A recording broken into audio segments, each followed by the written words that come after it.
இதற்கிடையில் பிளாஷ்பேக்குகள் ஷான்சியின் வேதனையான உயிர்வாழ்வையும் முழு நகரங்களின் வீழ்ச்சியையும் வெளிப்படுத்துகின்றன. ஜோம்பிஸ், ராட்சதர்கள் மற்றும் உலகத்தை துண்டாடும் பயங்கரமான உயிரினங்கள். இறுதியில் விதி ஷான்சி, கமலா மற்றும் கேட் ஆகியோரை ஒரு அவநம்பிக்கையான கூட்டணியில் ஒன்றாக கொண்டு வருகிறது. விண்மீன் துயர சமிகையை அனுப்பும் நம்பிக்கையில் நியூ அஸ்கார்டுக்கு பயணிக்கிறது. ஆனால் வாண்டா அவர்களின் அணிகளில் ஊடுருவி அஸ்கார்டின் கடவுள்களை ஜோம்பிஸாக மாற்றுகிறது. உயிர் பிழைத்தவர்கள் விண்வெளியில் அரிதாகவே தப்பிக்கிறார்கள்.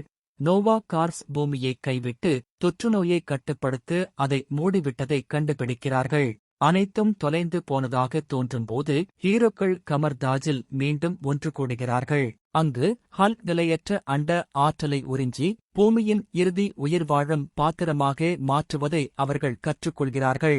அடிமைப்படுத்தப்பட்ட கடவுள்கள் உட்பட வந்தா தனது படைகளை அவனுக்கு எதிராக ஏவுகிறாள். ஒரு பேரழிவுகரமான போர் வெடிக்கிறது.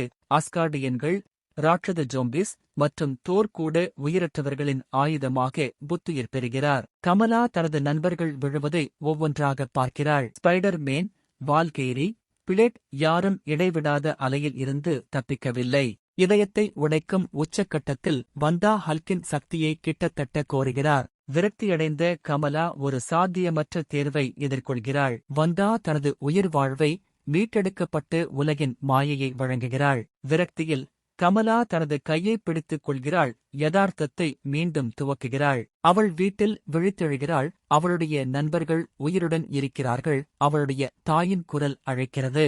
ஆனால் விரைவில் உண்மையின் பிரகாசங்கள் வெளிப்படுகின்றன. எதுவும் உண்மையானதல்ல. சரியான உலகம் வந்தாவின் பொறி மட்டுமே.